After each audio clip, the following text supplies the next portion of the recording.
ஓகேப்பா. திருவாசகம் சொல்லுப்பா. திருவாசகம். நீத்தல் விண்ணப்பம்.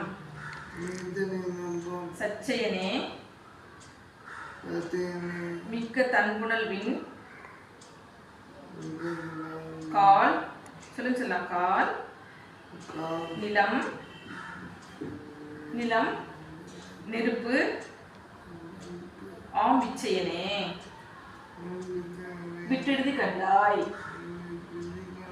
வெளியாய் கரியாய் அச்சயனே செய்ய மேனியனே உன்பட அரவ கச்சயனே கடந்தாய் தடந்தாள அடல்கரியே. சொல்லுங்க. திருச்சிற்றம்பலம். ஓம் நம சிவாய. லைக் பண்ணுங்க. நீங்களும் சொல்லுங்க. ஓகே.